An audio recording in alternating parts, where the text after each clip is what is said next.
Irmãos amados, a graça e a paz do nosso Senhor Jesus Cristo.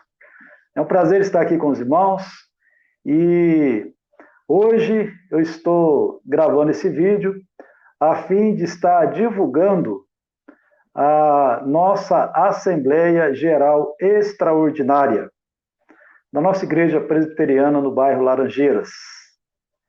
Vai aparecer aí na sua tela aí a data desta Assembleia Geral Extraordinária, que será dia 3 de outubro de 2021, primeiro domingo de outubro, às 9 horas da manhã, na nossa igreja, ali no templo da igreja.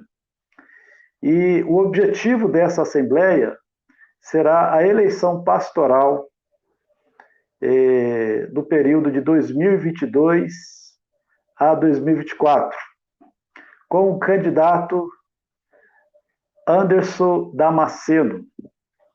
Bom, irmãos, eu gostaria de estar explicando aqui aos irmãos algumas informações importantes a respeito, né, do porquê da Assembleia, da necessidade de você, como membro da Igreja Presbiteriana do Laranjeiras, participar e exercer ali o seu dever de membro da igreja.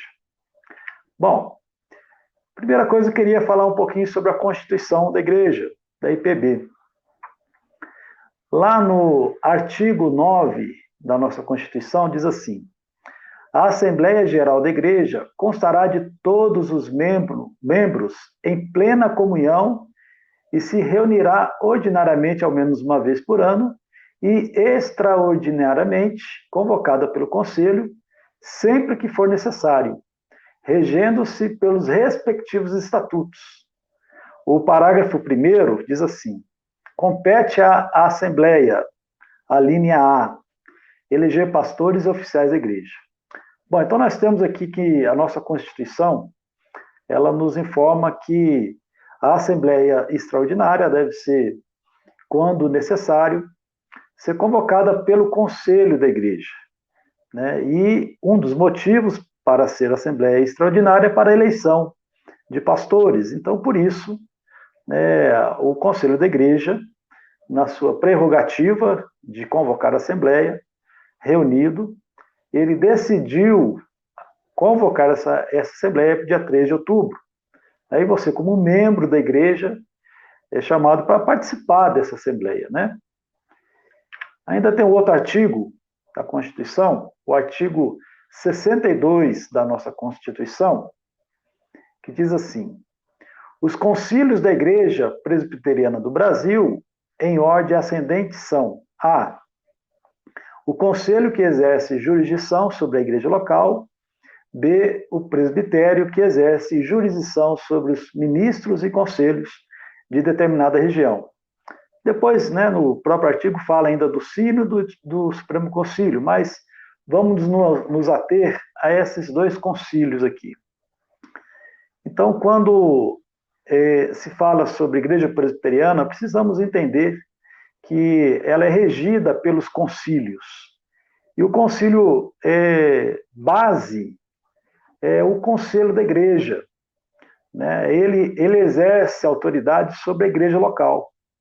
Quem toma as decisões na igreja é o conselho da igreja. É ele que é eleito, né, os seus representantes pelo povo de Deus e ordenados presbíteros da igreja em atividade, né? Cada presbítero tem o seu mandato, né, determinado período, né? Então esses presbíteros eles vão tomar, juntamente com o pastor da igreja, as decisões da igreja local, tá? Só que sobre ele, sobre o conselho, existe uma jurisdição maior, uma autoridade maior, que é o presbitério, que exerce autoridade sobre o conselho e autoridade também sobre os pastores do presbitério, ok? E o nosso presbitério de Betim, né, engloba as igrejas de Betim. Aí a gente vai indo em direção ao centro-oeste de Minas, né? Aí vai ali Mateus Lemes, Igarapé, vamos andando, né, até chegar em Divinópolis, Bom Despacho, então toda essa região, né, daqui de Betim até lá, uma ponta Bom Despacho, a outra ali Divinópolis, Itaúna, então as igrejas nessa região do nosso presbitério. E o presbitério ele exerce jurisdição sobre todas essas igrejas e pastores. Bom, nós temos ainda o artigo 83, que diz assim: são funções privativas do Conselho encaminhar a escolha e eleição de pastores e receber o ministro designado pelo presbitério para o cargo de pastor. Observe o seguinte, que quem encaminha a escolha da eleição de pastores é o Conselho. Isso é função privativa do Conselho.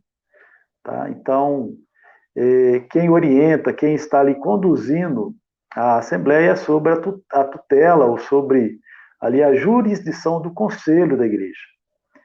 E depois, também na linha F, fala que o Conselho também deve receber o pastor que o presbitério designa. Tá? Então, quem designa o pastor para a igreja é o presbitério. Então, nós temos aqui a função do Conselho, que é estar ali orientando e conduzindo a Assembleia da Igreja, e temos a função do presbitério, que é designar ou definir qual será o pastor da igreja. Ok? Entenderam bem isso? Isso tem que ficar muito claro para nós. Então, quem dá a última palavra, quem dá a palavra final do pastor da igreja é o presbitério, ok? Porque o presbitério ele tem jurisdição, ou tem autoridade espiritual sobre todos os pastores do presbitério e sobre todas as igrejas, todos os conselhos. Então, quem sempre vai estar ali designando o pastor será o presbitério, ok? Então, vamos lá. Como o presbitério é quem designa, ele tem as suas regras, tá?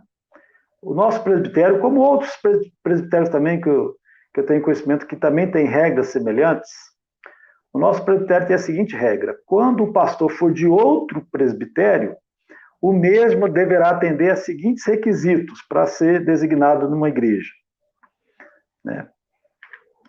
Primeiro, ter sido da escolha do conselho. Né? Então, o presbitério vai ouvir o conselho vai enviar ali, né, uma comunicação ao presbitério falando que gostaria que o pastor, né, de tal presbitério fosse seu pastor para o ano que vem. Né? Então, o primeiro passo é o conselho, né, tomar essa escolha e apresentar ao presbitério a sua escolha.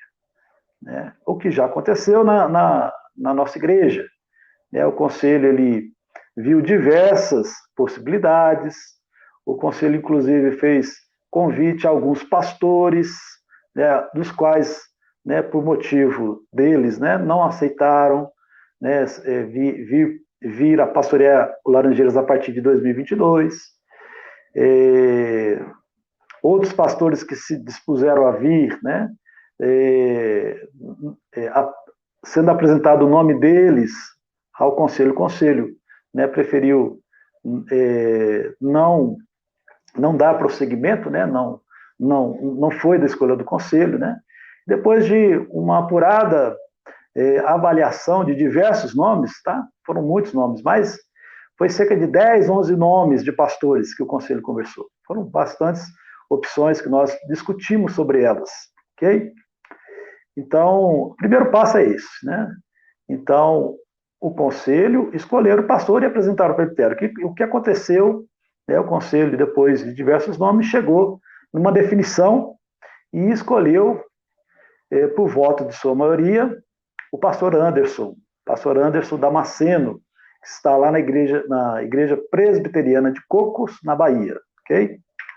Depois disso, irmãos, a segunda regra é o seguinte: o pastor tem que ser aprovado pelo presbitério. Né? O presbitério tem que aprovar a vinda desse pastor, porque o pastor ele é membro do presbitério. Enquanto o pastor não é membro do presbitério, o presbitério não tem autoridade espiritual sobre ele, não tem jurisdição sobre ele. A partir do momento que ele é membro do presbitério, ele se torna ali sob a jurisdição daquele presbitério. O que é o presbitério, para aqueles que não sabem? a reunião de todos os pastores da região, mais um presbítero de cada igreja que constitui o presbitério. Por exemplo, na nossa igreja, o presbítero Wesley, na última reunião do presbitério, ele representou a igreja, ele foi presbitério também, né?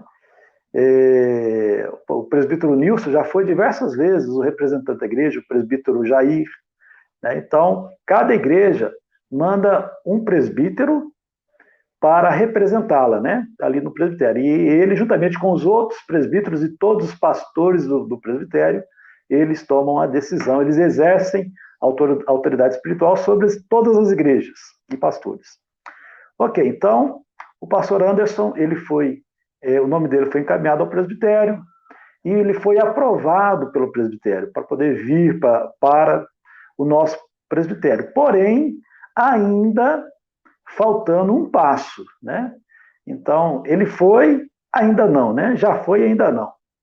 Ele já foi no sentido de que já há uma palavra do presbitério que se o mesmo for eleito na Assembleia da Igreja, ele será transferido. Mas se não for, não será transferido. Que é o terceiro item, tá? O terceiro requisito. Então, o presbitério, ele exige que o pastor tenha sido aprovado pela Assembleia em eleição para, no mínimo, 3 anos na igreja. Ok? Então, o conselho, convoca a Assembleia para poder ali colocar diante dos irmãos da igreja a eleição do pastor Anderson. Então, o Anderson foi a escolha do conselho, né, o presbitério deu o ok deles, né, tudo bem, se a Assembleia estiver coerente com o conselho. Se a Assembleia estiver apoiando o conselho da igreja. Né? Se a Assembleia falar assim, não, nós não apoiamos o conselho da nossa igreja. Nós somos contra a decisão do conselho da nossa igreja. Se a Assembleia dizer isso, irmãos, o presbitério não vai pedir a transferência do pastor Anderson, nem vai designá-lo para o pastoreio da nossa igreja ano que vem. Então, é necessário nós entendermos que essa posição do presbitério é para que possa enxergar uma harmonia do trabalho entre conselho e membros da igreja. Né? Por quê? Porque é uma eleição também de 3 anos? Porque nós temos uma responsabilidade. Né? Quando nós trazemos um pastor de outro presbitério, igual no caso do pastor Anderson, que está lá na Bahia, nós não podemos trazê-lo e deixá-lo apenas um ano na igreja. Não gostamos do pastor Anderson. O pastor Anderson não é igual ao pastor Edivaldo. O pastor Anderson não é igual ao pastor Nicodemos. Né? E nós não queremos mais. Olha só, né? Que transtorno, que problema sério. Né? Então, quando nós trazemos um pastor de outro presbitério, né, é exigido que a igreja dê tempo hábil para que o pastor trabalhe, desenvolva o seu trabalho, o seu ministério ali. Né, e no mínimo durante 3 anos, ele vem para ficar no mínimo durante 3 anos. É claro que em casos excepcionais, né, como por exemplo de uma disciplina ministerial, né, eclesiástica, aliás, o mandato pode ser diminuído, né? Mas ninguém espera isso. Então, nós trazemos o pastor, dando-lhe um tempo para poder trabalhar na igreja, a igreja conhecer ali, né, o ministério, conhecer ali a forma do pastor trabalhar, se entrosar com o pastor, né, as coisas se encaixarem. Depois de 3 anos, se a igreja não quiser mais o pastor, então aí tudo bem, o presbitério, né, entende, caso a igreja não venha querer mais o pastor. Mas pelo menos 3 anos ele tem que estar na igreja. Por isso, né, que há necessidade de submeter a assembleia da igreja, né, no sentido de que o conselho tomou a decisão, os membros da igreja, né, apontam que estão com o conselho, né, que aprovam ali a decisão do conselho. Né, então, o pastor pode vir tranquilamente, que pelo menos nos 3 anos ele terá ali a condições de expor seu trabalho, né, a igreja conhecê-lo melhor. Bom, por que o pastor Anderson? Né? Por que que o conselho ele decidiu pelo pastor Anderson? A princípio, eu queria dizer o seguinte: os pontos que eu vou apresentar aqui não são deméritos referente a outros candidatos da igreja. Né? Nós, a princípio, chamamos de 11 candidatos, possíveis candidatos, né? O conselho fez o filtro, ficou só com 3. Né? E os 3 pregaram na igreja. A igreja, né, se lembrar bem, vai lembrar, né, que o pastor Oscar Botileiro pregou, o pastor Sérgio, né, também foi apresentado como um possível, né, candidato, né, um possível pastor protoano, aliás, e o pastor Anderson, né, os 3. Okay? Então, o que eu vou apresentar aqui não significa que é demérito dos outros 2 ou dos outros, né, pastores que não foram escolhidos. Tá? Mas o conselho, enxergando essas características, ele optou pelo pastor Anderson, tá bom? Então vamos lá. Por que o pastor Anderson? Primeira coisa, né, vai ficar grande aí na sua tela, o histórico conhecido, ele foi membro da IPB de Itaúna, ele foi seminarista do PEBET pela igreja de Itaúna, e ele é conhecido de diversos pastores de nossa região com reconhecida idoneidade. Né? Muita gente conhece o pastor Anderson aqui. Né? Ele foi seminarista do nosso presbitério. Os nossos irmãos do presbitério, né, já conviveram com ele, viu que é uma pessoa idônea, uma pessoa comprometida com o reino. Né? O histórico dele é conhecido. Tá? Não é uma pessoa desconhecida da gente. Pode ser desconhecida dos irmãos da igreja, tá? Mas não é desconhecida, né, da nossa região. Né? Nós conhecemos, né, caminhamos com ele no passado, né, como seminarista, era inclusive seminarista do nosso presbitério, né, o presbitério de Betim. Bom, outro motivo, né, por que o pastor Anderson? Ele é um pastor, uma pessoa que é indicada pelos seus líderes. Né? As pessoas que foram líderes dele o indicam. Né?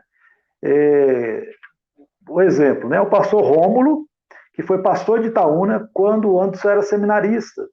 Ele foi tutor eclesiástico do Anderson. Então, o Rômulo conheceu o Anderson quando o Anderson queria ir para o seminário ainda, quando o Anderson estava ali almejando ser pastor. Né? E o pastor Rômulo falou assim, ó, pode chamar que eu assino embaixo, né? Eu indico o Anderson. Tá? Então, o Rômulo conhece ele há mais tempo. Outro pastor, o pastor Henrique Dutra, que foi pastor da igreja do Jardim Laguna e acompanhou o trabalho do Anderson como seminarista, né, lá na igreja. Né? Quando o Anderson era seminarista, né, ele não tinha como morar em Itaúna e estudar em BH, né? Então teve que morar por aqui. No tempo que ele morava por aqui e fazia seminário, ele ajudava o pastor Henrique, né, lá na igreja Jardim Laguna. E, consequentemente, o Henrique, ele também, né, trabalhou junto com o Anderson e tal, e entrando em contato com o pastor Henrique, ele falou assim, ó, não tem nada que desabona o pastor Anderson. É um pastor, né, pode chamar, que não tem nada na história dele que o desabone. Né? Não tive problema nenhum com ele, seguiu a vida. Né? Vamos lá. Outro pastor Rônix. Pastor Rônix, ele é presidente do presbitério PRRC, lá da Bahia. É o atual presidente do presbitério que o Anderson faz parte. Né? Então, eu falei aqui de pastores que conheceu o Anderson lá no passado, e o Rônix é o que está caminhando com ele hoje. Né? É presidente do presbitério dele. Inclusive, esse pastor Rônix, coincidentemente, ele foi meu colega de seminário. Então, eu tive uma conversa com ele me falou sobre o Anderson, me deu boas referências, né? Me contou que a igreja que o pastor Anderson é pastor hoje está em paz com ele, não há nenhum problema de briga, desavença, nada disso. Né? O pastor Anderson resolveu sair de lá pelos seus motivos, né? E, inclusive, a igreja queria que ele permanecesse lá. Tá? Então, o pastor Rônix, que é o presidente do atual presbitério, do pastor Anderson, ele também indica. Vai falar, ok, o rapaz é bom. Nós temos também o pastor Elton, né? Pastor, presidente do nosso presbitério. O pastor Elton é presidente do nosso presbitério e ele foi colega de turma do Anderson, tá? É colega da mesma classe, tá? E é o nosso atual presidente do presbitério. Então, é claro, ele sabe que se trazer um pastor problemático, o problema depois vai cair na mão dele como presidente do presbitério. Então, ele não teria interesse nenhum de trazer um pastor problemático para a igreja, né? Então, ele conhece o Anderson há muito tempo e tal, e ele também falou assim, ó, tranquilo, tá? Assina embaixo, né? Eu indico o pastor Anderson também. Ok, então nós temos esses pastores, né, que são líderes da igreja, são pessoas que nós devemos considerar a indicação deles, ok? Vamos lá. Outro motivo, né? O Anderson é um pastor que tem um preparo teológico. Nós precisamos, né, de um pastor. A principal função do pastor é ensinar a igreja. Quando a gente fala teologia, a gente está falando de estudo da palavra de Deus, né, de forma correta. E o pastor Anderson ele foi duplamente formado em teologia no seminário presbiteriano aqui em Belo Horizonte, e depois ele fez a convalidação na Universidade Presbiteriana Mackenzie, lá em São Paulo, né, convalidação de curso, né? Então, ele teve um preparo teológico que se aguarda de um pastor presbiteriano. Ele demonstrou ter firmeza teológica na linha reformada, que é a nossa forma de pensar teológica, né? A teologia reformada. E outro fator também que agrega, né, a essa característica de alguém que gosta do conhecimento, é envolvido com isso, o pastor Anderson, ele já foi professor de sociologia do ensino médio, né? Por causa do curso reconhecido pelo Mackenzie, ele pôde dar aula de sociologia, né? Então ele já foi professor também de sociologia. Então é um homem, né, que está acostumado a dar aula, de ensinar pessoas, né? Um homem preparado para isso, ok? Vamos lá. Outro motivo. Características identificadas, né, que nós podemos ver no pastor Anderson. Facilidade em ensinar, né? Postura de liderança firme, né? Além de ensinar, ele tem que ser um líder na igreja ali. Ele vai ser o presidente do conselho, ele vai ser, né, aquele que vai puxar a igreja, liderar a igreja. Nós observamos ele ter uma postura, né, firme de liderança, tá? Tem um bom conhecimento teológico, que é importante, né? Isso faz parte da característica dele. É um pastor visitador que se envolve com a igreja, né? Entende que a igreja precisa crescer junto com ele, entende que precisa se relacionar com os irmãos da igreja, né? Isso é importante. O pastor Edivaldo, né, que pastoreou tanto tempo na igreja do Laranjeiras, era um pastor visitador, né? Os irmãos sabem disso. E o pastor Anderson entende isso, né? Nós não estamos trazendo um pastor que vai só pregar e ir embora correndo para casa, né? Ele vai se envolver, né, com os irmãos da igreja, ele vai ter amizade, né, com as ovelhas também, tá? Ele entende a importância disso. Outra coisa também é que ele tem visão missionária, né? Ele preocupa com a evangelização, com a missão, ele preocupa com a função da igreja, não apenas dentro, né, dos arraiais da igreja, mas também fora como o reino de Deus, né? O que a igreja do Laranjeiras pode fazer para ajudar no trabalho de pregar o evangelho no mundo, né? Às nações, né? E aos incrédulos. Então ele tem essa visão missionária também.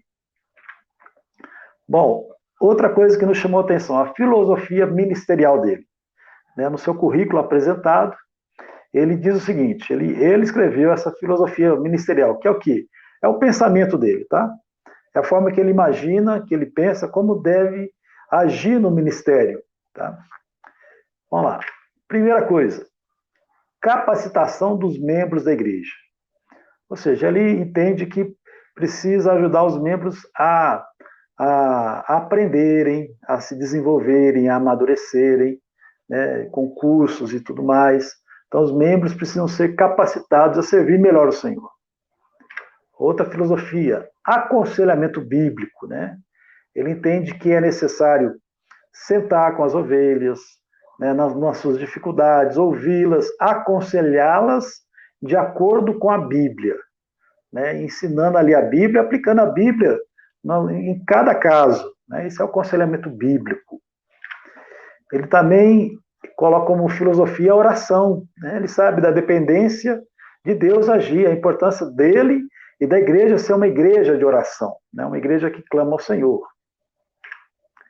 Desenvolvimento pessoal. Ele acredita que ele precisa estar sempre estudando, sempre crescendo, aprendendo mais, para repassar mais coisas para a igreja. Tá? Então, ele tem essa filosofia também. Desenvolvimento da liderança local. Né? Ele sabe que sozinho não é por aí. Né? Tem que ter irmãos que também se desenvolvam, né? Como liderança dentro da igreja, né? Que possam ajudar, possam pregar a palavra também, não apenas ele, possam fazer o trabalho da igreja juntamente com ele. Né? Então, desenvolver essa liderança da igreja local ali. Evangelizações e missões, né? Como eu falei aqui anteriormente, ele entende a necessidade também da igreja olhar para fora dela, né? Olhar para os perdidos, para os incrédulos, olhar também para as missões, ou seja, tem um missionário lá no mundo incrédulo, né? Lá no mundo islâmico, o que a igreja pode fazer para apoiar aquele missionário? Né? Estar junto, dar as mãos, né? Para ajudar aquele missionário lá longe também. Pregação e ensino, ele entende que ele vai conseguir levar a igreja à vontade de Deus ensinando, né, pregando a vontade de Deus, né, falando a palavra de Deus. E por fim ele coloca a graça de Deus, né? Isso é a dependência de todos nós. Ele entende que depende de Deus, né? Quando ele coloca a graça de Deus como filosofia ministerial, ele está dizendo o seguinte: ó, eu dependo do favor imerecido de Deus, da ação de Deus, tá? Então, essa é a filosofia ministerial do pastor Anderson, que também agradou, né, o conselho, né, ver esse tipo de coisa sendo apresentada, né, essa filosofia ministerial. Vamos lá, outro fator, experiência ministerial. O pastor Anderson já está há um tempo já caminhando aí, né, no ministério pastoral, né, cuidando de igrejas. De 2011 a 2015, ele esteve, né, ali na plantação da igreja presbiteriana Florença. Né, e durante 5 anos, aqui em Ribeirão das Neves, né, próximo da gente, na Grande BH. Então, durante 5 anos, ele esteve trabalhando ali nesse ministério. Inclusive, era a congregação que se tornou igreja. Né? Temos também, em 2016 a 2017, ele esteve pastoreando na igreja presbiteriana Pau Brasil, lá na Bahia, né, durante 2 anos. Okay? Depois, de 2018 até esse ano, ele é pastor ali na igreja presbiteriana de Cocos, na Bahia. Né? Então, esse é o 3º ano dele lá. Né? Ele está saindo da igreja sem motivos contra o seu caráter. A igreja queria sua permanência. Né? Então, ele não está saindo de lá porque fez coisa errada lá e está procurando outro campo. Não é isso. Tá? O pastor Anderson, ele tem demonstrado, né, uma boa, um bom testemunho de vida, né, e é um pastor que nós estamos trazendo com essa perspectiva de que vai ser uma bênção para a nossa igreja. Ok? E se? Né, e se? Uma perguntinha aí, né? E se? Né? Sempre tem e se? Né? E se a Assembleia não eleger? Bom, quando a gente fala que nós vamos apresentar a Assembleia, é porque, né, estamos aí sujeitos a ser eleito ou não ser eleito, tá? Elegê-lo ou não. A Assembleia tem liberdade de votar sim ou votar não, né? Se a Assembleia da Igreja, se a maioria dos membros da Igreja tiverem a avaliação de que a decisão do Conselho em escolher o pastor Anderson é uma decisão coerente, então vão lá votar sim, vai ganhar. Se os irmãos da igreja falassem, não, o Conselho está errado, né? O Conselho não deve chamar o pastor Anderson, vai ganhar ou não, né? Então pode acontecer um resultado ou outro, tá? Mas se a Assembleia não o eleger, o que vai acontecer? O presbitério de Betim, na reunião ordinária em janeiro de 2022, vai decidir quem enviar para pastorear a igreja no ano que vem. Então, aí a decisão não vai ser do conselho e nem vai ser da igreja, vai ser do presbitério. Aí eles vão enviar, né, aquela pessoa que eles acharem, aquele pastor que eles acharem que deve enviar. Tá? A gente vai estar sujeito. É claro, Deus sabe todas as coisas e Deus é soberano, né? Então, a gente tem que entender que se o conselho trabalhou até aqui, né, se esforçou para tentar encontrar a pessoa adequada para pastorear a igreja em 2022, que aceitasse o desafio, né, estivesse livre para aceitar esse desafio também. O conselho teve todo esse trabalho, né? Aí a igreja falasse, não, o conselho está errado, né? O que o presbitério vai fazer? Então, não vamos chamar ninguém de fora, vamos pegar algum pastor que esteja disponível no presbitério, né, para colocar, para poder pastorear a igreja do Laranjeiras, ok? Então, é isso.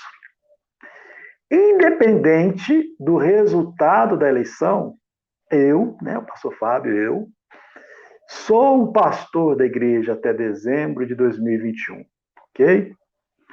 Então, essa decisão, a Assembleia, diz respeito a partir do ano de 2022. Que às vezes os irmãos podem até pensar, não, a gente vai eleger e já vai trocar? Não, não é assim que funciona.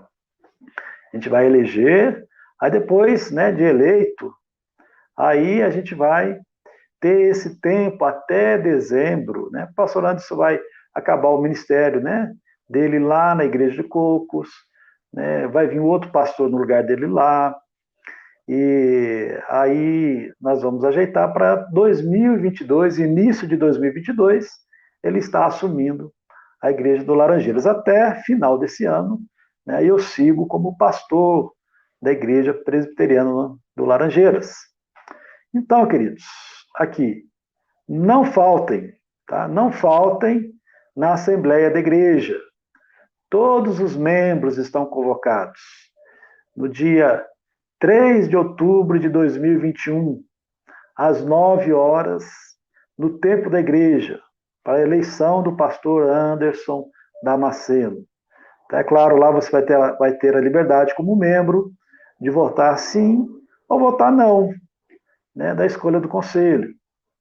Então, conto com o seu apoio, no sentido de estar na Assembleia, tá? No sentido de exercer o seu dever como membro da igreja. Essa Assembleia existe quórum, então nós precisamos que tenha a quantidade que existe esse quórum da igreja. Você terá a liberdade de manifestar ali o seu voto sim ou não, tá? Quanto à decisão do conselho de trazer o pastor Anderson para ser o pastor do Laranjeiras nos anos de 2022, 23 e 24. Tá bom, irmãos? Grande abraço, que Deus abençoe sua vida, né? Estamos juntos nessa caminhada. Eu peço que você esteja orando, peço que você faça duas coisas. Ore, né, para tudo dar certo e a vontade de Deus seja feita. E segundo, se comprometa em participar da Assembleia da sua igreja e fazer parte da história da sua igreja. Tá? Nós não devemos, como irmãos em Cristo, fazer dessa Assembleia um motivo de desavença, né, um motivo de mágoa, nada disso. Né? Vamos tomar tranquilamente, né, as nossas decisões e vamos acatar, entendendo que a vontade de Deus é aquilo que, né, for manifesto, né, na Assembleia. Tá bom? Deus abençoe a sua vida e até o dia 3 de outubro.